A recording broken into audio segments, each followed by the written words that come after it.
என்னதான் ஒயின் ஷாப்ல விதவிதமா குடிச்சாலும் நம்ம ஊரு கல்லு குடிச்சாதான் குடிச்ச மாதிரியே இருக்கு. ஆமா, எங்க என் வண்டிய காணோம்? இந்தா இருக்குல்ல. எந்த பைத்தியக்காரனாயோ இங்க நிறுத்தி வச்சிருக்கிறான். என் வண்டிய தோறதுக்கு எவனுக்கு தில்லு இருக்குதுன்னு தெரியல. அவன் மட்டும் என் கையில சிக்கட்டும். எவ்வளோ போதையில இருந்தாலும் சாவியை நான் தொலைச்சதா சரித்திரமே கிடையாது. வண்டியை வேணா தொலைச்சிருக்கேன். என்னடா இது, சாவி போட அந்த ஓட்டைய காணல. எவ்வளோ போதையில இருந்தாலும் தெளிவா இருக்கணும். இங்க கைப்பிடியே இல்லை, அங்கங்க ஓட்டை இருக்க போகுது. அப்போ பின்னாடிதான் கைப்பிடி இருக்கும். ஆமா, பின்னாடி வச்சா நான் எப்படி வண்டியை ஓட்டுறது? அறிவு கட்டவனுங்க, கைப்பிடிய முன் பக்கமா வைக்கணும்னு கூட தெரியல.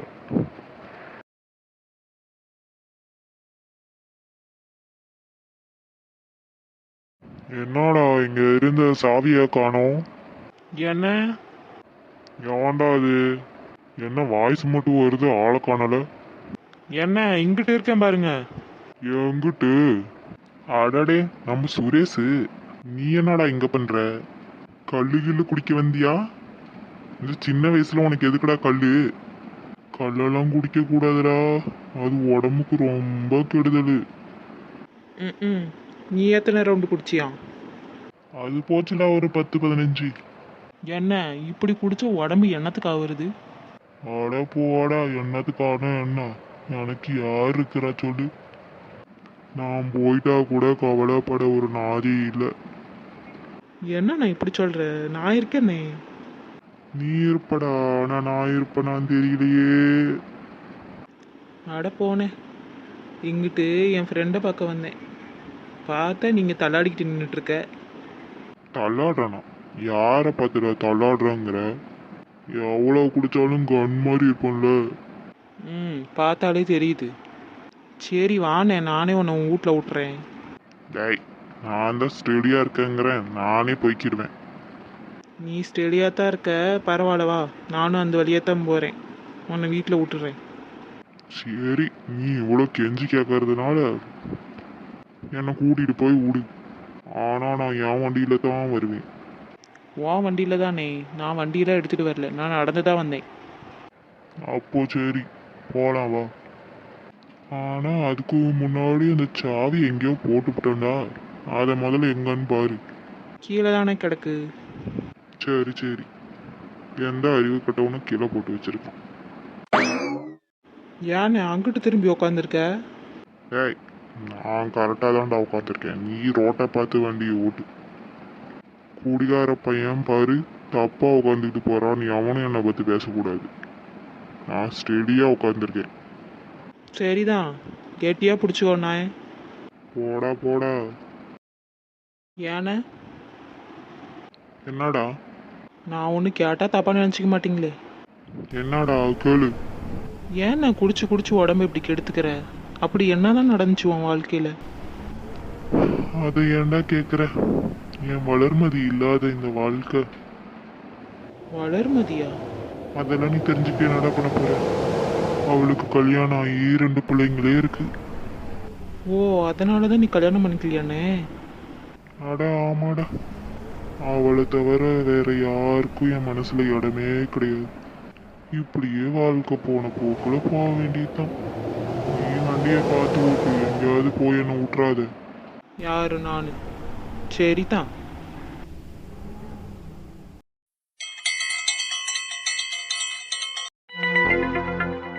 ஆட விடுக்கா, இதுக்கெல்லாம் ஏன் வருத்தப்பட்டுக்கிட்டு இருக்கிற? நம்ம புருஷங்க நம்ம பேச்சை கேட்டால் தான் நம்ம ஆச்சரியப்படணும். என்னமோ பண்ணுங்கன்னு அவங்க போக்கில் விட்டுருங்கக்கா. என் புருஷன் வாங்காத கடனா? எல்லாம் அப்படித்தான் இருக்கிறாங்க. நாம் அவங்க நல்லதுக்கு தான் சொல்லுவோம், ஆனால் அவங்க அதை கேட்க மாட்டாங்க. சரி, அப்போ நீ பட்டு திருந்துன்னு நம்ம விட்டுட்டு போக வேண்டியதான். ஏதோ பொண்டாட்டி பேச்சு கேட்டால் அவங்க கிரீடம் கீழே இறங்கிற மாதிரி தான் பேசுவாங்க. அதுக்கு இல்லை சுந்தரி, இப்படியே போய்கிட்டு இருந்தா அப்புறம் குடும்பத்தை எப்படி நடத்துறது? நானும் என் புருஷன் மட்டுமா இருக்கிறோம் சரி சரின்னு போகிறதுக்கு? பிள்ளைங்க வேற இருக்குல்ல, அவங்களுக்கு இப்பயே நம்ம சூழ்நிலை இதுதான் சொல்லி கொடுத்தா தானே வளர வளர எதுவும் நம்மக்கிட்ட கேட்காம இருப்பாங்க. அப்போ நமக்கு எது கேட்டாலும் கிடச்சிருதுன்னு அவங்க இஷ்டத்துக்கு என்ன வேணாலும் கேட்பாங்க. எல்லாத்தையும் நம்ம செய்ய முடியுமா சொல்லு? இந்த மாதிரி கமிட்மெண்ட்லாம் இருக்கக்கூடாதுன்னு தான் நான் கல்யாணமே பண்ணிக்கல. கல்யாணம் பண்ணாமலே இருந்துருவேன். உங்கள் அம்மா போன வாரத்தில் தான் என்கிட்ட பேசினாங்க உன்னை கல்யாணம் பண்ணி வைக்கிறத பற்றி. யார்? எங்கள் அம்மாவா? நான் நல்லா இருக்கிறத உங்களுக்கு பிடிக்காதே. ஆனால் கல்யாணம் பண்ணிக்கிட்டே இல்லையோ அக்கம் பக்கத்தில் என்ன நடக்குதுன்னு தெரிஞ்சுக்கிட்டே ஆகணும். அப்படி ஒரு க்யூரியாசிட்டி உனக்கு. அது என்னமோ தெரியலக்கா, ஏதோ ஒன்று அரைகுறையாக தெரிஞ்சுக்கிட்டு அது முழுசாக தெரியலனா மண்டையே வெடிச்சிடும் போல இருக்குது. அது எனக்கு மட்டுமா? எல்லா பொம்பளைங்களுக்கும் அதே நிலைமை தானே. நம்ம எல்லாத்தோட சீனியர் வளமதி அக்கா தான். அவங்க தான் நமக்கு அட்வைஸ் பண்ணணும். நாம் அவங்களுக்கு உட்காந்து அட்வைஸ் பண்ணுற மாதிரி ஆயிடுச்சு நிலமை. எல்லாரும் வந்து அசம்பிள் ஆயிடுச்சு போலையே. அடடா வாத்தேனே, உன்னை தான் எதிர்பார்த்துக்கிட்டு இருந்தேன். எப்பவும் நீ தான் லேட்டாக வர. என்ன பண்ணுறது சுந்தரி, வீட்டில் வேலையே சரியாக இருக்குது. 10 குறைக்கு என் நாத்தனாக்காரி வேற வந்து உட்காந்துருக்கா. அவள் இருக்கும்போது எனக்கு வேலைக்கா பஞ்சம்? சரி வா உட்காந்துட்டே பேசுவோம். வாரேன். என்ன வளர்மதி அக்கா மூஞ்சி வாடி போயிருக்கு? எப்போவும் நான் வந்தோன்னு சிரிச்சுக்கிட்டே வாத்தேன்னு சொல்லுவாங்க. வேற யாரால பிரச்சனை வரும்? நீயே சொல்லு. நமக்கு பிரச்சனை வருதுன்னா ஒன்று மாமியாரால், இல்லைன்னா நாத்தனாரால். என்ன தேனு புருஷனை விட்டுப்பிட்டியே? ம் என் புருஷன் கூட பிரச்சனை வருதுன்னா அதுக்கு காரணமே என் மாமியார் நாத்தனா தான் இருப்பாங்க. ஆனால் அக்காவுக்கு தான் மாமியார் நாத்தனாரே இல்லையே. ஏன்க்கா, அண்ணன் கூட ஏதாவது சண்டையோ? அட ஆமா தேனு, என் புருஷன் என் பேச்சை காது கொடுத்து கூட கேட்க மாட்டேங்கிறாரு. அவர் விருப்பத்துக்கு கடனை உடனே வாங்கி செலவு பண்ணுறாரு. செலவு பண்ணுறதாவது பிரயோஜனமாக இருக்கணும்ல, ஆடம்பர செலவே தான் பண்ணுறாரு. நாளைக்கு என் மவளுக்கு பிறந்த நாள். அதுக்கு அவளுக்கு துணி எடுத்து கொடுக்க முதலாளிக்கிட்ட முன்பணமாக ஏதாவது கேட்குறேன்னு சொன்னார். அந்த பணம் எதுவும் கிடைக்கல போல இருக்குது. அப்போ இவர் என்ன பண்ணியிருக்கணும்? பேசாமல் ஒரு 1000-2000 கைமாத்தா வாங்கி சிம்பிளாக அவளுக்கு ஒரு ட்ரெஸ் எடுத்து கொடுத்தோமா, சாக்லேட் கிக்லேட் வாங்கி கொடுத்தோமான்னு இல்லாமல் கடனை வாங்கி 6500 செலவு பண்ணிட்டு வந்திருக்கிறாரு. அதுவும் 10,000 கடன் வாங்கி மீதியை பிறந்த நாள் ஃபங்க்ஷன் வச்சு கொண்டாட போகிறாராமா. இப்போ இதெல்லாம் தேவையாத்தேன்னு சொல்லு. ஏக்கா, இதெல்லாம் ஒரு பிரச்சனையா? இதுக்கு தான் மூஞ்சி எப்படி வச்சுட்டு உட்காந்துருக்கிறீங்களா?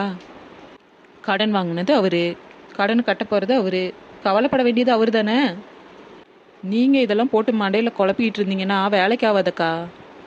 எப்படியோ நம்ம சொல்கிறத கேட்க போகிறதில்ல, அவங்க விருப்பத்துக்கு விடுங்க. இதே தான் தேனு நானும் சொன்னேன். ஏக்கா, உங்களுக்கு இருக்கிறது ஒன்றும் பெரிய கடன் கிடையாது, அதெல்லாம் ஈஸியாக அடைச்சிடலாம். உங்களுக்கு எங்கே கடன் பெருசாயிருமோங்கிற பயம், அவ்வளோதான். நம்மளால் எல்லாம் சமாளிக்க முடியுங்கிற நம்பிக்கை உனக்கு முதல்ல வரணும். அவர் குழந்தைக்காக தானே இதெல்லாம் செஞ்சார். நீங்கள் தானே அடிக்கடி சொல்லுவீங்க குழந்தைங்க சந்தோஷம் தான் நம்ம சந்தோஷம்னு. அதுக்காக கடன் வாங்குறது கரெக்டுன்னு நான் சொல்ல வரல. அது அவர் வாங்கிட்டாரு. இனிமேல் அதை எப்படி சமாளிக்கணுங்கிறத நீங்கள் தான்க்கா பார்த்துக்கணும். அதெல்லாம் சரி தேனு, ஆனால் இது எப்படி சமாளிக்கிறதுன்னு இதுதான் வேணாங்கிறேன். எப்படி சமாளிக்கிறதுன்னு புலம்பாம அடுத்து என்ன பண்ணலான்னு உட்காந்து யோசிங்க. எப்பவும் பாசிட்டிவாக இருங்கக்கா. அப்பா நமக்காக எவ்வளோ வாங்கிட்டு வந்திருக்காருன்னு அந்த பிள்ளைங்க எவ்வளோ சந்தோஷப்பட்டிருக்கோங்க. அந்த சந்தோஷம் தானே நமக்கு வேணும். நீங்களும் சம்பாதிக்கிறீங்க, கொஞ்சம் கடுமையாக உழைச்சிங்கன்னா அந்த கடனை கட்டிடலாம். அப்படியும் ஒரு வேளை கட்ட முடியாத சூழ்நிலை வந்துச்சுன்னா அப்போ சொல்லுங்கள் அண்ணன்ட்ட, கடனை வாங்கி நம்மளால் கட்ட முடியல, இனிமே வந்து கடனை வாங்காதீங்கன்னு அப்போ பொறுமையாக எடுத்து சொல்லுங்கள், புரிஞ்சுக்குவாங்க. அட அட அட தேனி என்னம்மா பேசுகிறா? அக்கா, நம்ம என்ன நடந்தாலும் எல்லாத்துக்கும் தயாராகிக்கணும். சும்மா சின்ன சின்ன விஷயத்துக்கெலாம் நம்ம டிப்ரெஷன் ஆகிருக்கக்கூடாது. எல்லாத்தையும் டேக் இட் ஈஸியாக எடுத்துக்கணும். இப்போ நமக்கு ஒரு பிரச்சனை நடந்துருச்சு, அதை சும்மா யோசிச்சு டிப்ரெஷன் ஆகிறதுக்கு பதிலாக அதை அப்பப்பே நம்ம மறந்துடணும். அப்போது தான் நாம் சந்தோஷமாக இருக்க முடியும். இப்போ உட்காந்து நீங்கள் ஃபீல் பண்ணிகிட்ருக்கீங்க, அதே மாதிரி அண்ணனும் உட்காந்து ஃபீல் பண்ணிகிட்டு இருப்பாங்கன்னு நினைக்கிறீங்களா? அவர் அடுத்தடுத்து வேலையை பார்த்துக்கிட்டு போவார். நாம் தான் டென்ஷன் ஆகிட்டு உட்காந்துருக்கணும். எனக்கெல்லாம் ஏதோ ஒரு பிரச்சனை வந்துச்சுன்னா கொஞ்ச நேரத்துக்கு அப்படி இருப்பேன், அதுக்கப்புறமே நானே நார்மலாகிக்குவேன். எனக்கு நானே புத்திமதி சொல்லிக்குவேன். குழந்தைங்க கஷ்டம் தெரிஞ்சு வளரணுன்னா அவங்க ஃப்யூச்சர் எப்படி இருக்கும் யோசிச்சு பாருங்கள். நாம் கஷ்டப்படுறவங்க நாம் இதுக்கெல்லாம் ஆசைப்படக்கூடாதுன்னு அவங்க மைண்டில் ஃபிக்ஸ் ஆகிடும். அப்புறம் அவங்க வாழ்க்கை ஃபுல்லாக அவங்க மைண்ட் செட் எப்படி இருக்கும்னா நம்ம கஷ்டப்படுறவங்க, நமக்கு இது போதும் அப்படிங்கிற நிலமை வந்துடும். நம்ம குழந்தைங்க எப்பயுமே பெருசாக ஆசைப்படணும். நாம் கடனை வாங்கி தான் அவங்களுக்கு எல்லாம் பண்ணுறோங்கிறது அவங்களுக்கு தெரியாமல் நம்ம பார்த்துக்கணும். அப்பா அம்மா நல்லா சம்பாதிக்கிறாங்க, நமக்கு எல்லாம் செய்கிறாங்க, நாமளும் அதே மாதிரி சம்பாதிக்கணும், அப்பா அம்மாவை பார்த்துக்கணுன்னு அவங்க நினைக்கணும். எப்போவுமே நல்லதையும் பாசிட்டிவ் திங்கிங்கும் உங்களுக்கு கொடுக்கணும். பிள்ளைங்க கஷ்டம் தெரிஞ்சு வளரணும்னா கஷ்டம் மட்டும்தான் அவங்களுக்கு தெரியும். நாம் நல்லா இருப்போங்கிற நம்பிக்கையே அவங்களுக்கு வராது. நமக்கு எல்லாம் கிடைச்சிருச்சுங்கிற ஆணவம் மட்டும் அவங்களுக்கு வராமல் பார்த்துக்கிட்டா போதும். அது நம்ம சொல்லி கொடுக்கறதுலையும் நம்ம வளர்க்குறதுலேயும் தான் இருக்குது. நம்மளை நம்பி இந்த உலகத்துக்கு வந்தவங்கள நாம் நல்லபடியாக பார்த்துக்கிறதுல ஒன்றும் தப்பு கிடையாது. நாம் எப்படி இருந்தால் நம்ம சந்தோஷமாக இருப்போங்கிறத அவங்களுக்கு நல்லபடியாக நம்ம சொல்லி புரிய வைக்கணும். நாம் இப்படி எல்லா விஷயத்துலையும் டிப்ரெஷன் ஆகிட்டு நெகட்டிவாகவே இருந்தோம்னா அவங்களுக்கும் அந்த நெகட்டிவ் எனர்ஜி தான் வரும். நம்ம என்ன பேசுகிறோம் எப்படி இருக்கோங்கிறத பார்த்து தான் குழந்தைங்க வளரும். ஏதா இருந்தாலும் பார்த்துக்கலாங்கிற நம்பிக்கையை நாம் தான் அவங்களுக்கு உருவாக்கி கொடுக்கணும். ரொம்ப போர் அடிக்கிறனோ? அப்படிலாம் இல்லை தேனே, நீ சொல்லவும் தான் எனக்கு புதுசாக ஒரு நம்பிக்கையே வந்திருக்கு. ஆமாம் தேனே, இந்த வயசில் நீ எப்படியெல்லாம் பேசுகிற, எவ்வளோ விஷயம் தெரிஞ்சு வச்சிருக்கிய நீ. ஆனால் அதெல்லாம் உங்ககிட்ட சொல்லிகிட்டு இருக்கதான் டைம் இல்லை. உங்களுக்கும் போர் அடிக்கும்ல. ச்சே, அப்படியெல்லாம் இல்லை தேனே, நீ இந்த மாதிரி பேசிக்கிட்டு இருந்தால் நல்லா தான் இருக்கு. லைஃப்பை எப்பயுமே சீரியஸாகவே எடுத்துக்கக்கூடாது. சரிக்கா, பேசிகிட்டு இருந்ததில் டைம் போனதே தெரியல. வீட்டில் வேற நிறைய வேலை கிடக்கு. உங்கள் வீட்டில் எல்லாம் சமையல் வேலைலாம் முடிஞ்சிச்சா?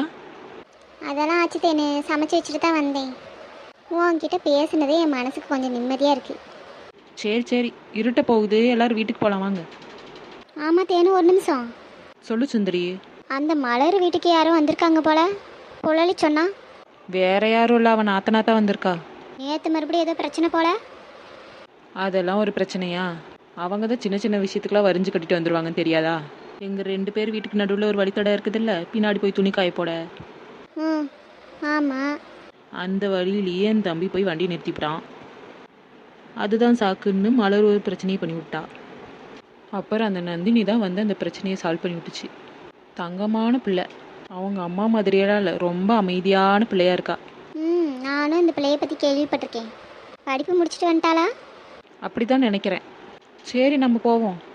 சரிக்கா, நாமளும் கிளம்புவோமா? போகலாம். எக்கா என்ன, தேனுக்கும் மலருக்கும் என்ன பிரச்சனை அதானே? கரெக்டாக சொன்னீங்கக்கா. நான் என்ன கேட்க வந்தேன் நீங்கள் புரிஞ்சுக்கிட்டீங்க. நீங்கள் என்ன சொல்ல போகிறீங்க, நான் சொல்லவா? என்ன வேற என்ன, இருட்டு கட்டிடுச்சு, நாளைக்கு பேசிக்கலாம் அதானே? கரெக்டாக சொன்னேன், வா போகலாம். ஆனால் எனக்கே இருந்தாலும் அதை தெரிஞ்சுக்காம விட மாட்டேங்க. தெரிஞ்சுக்கலாம்.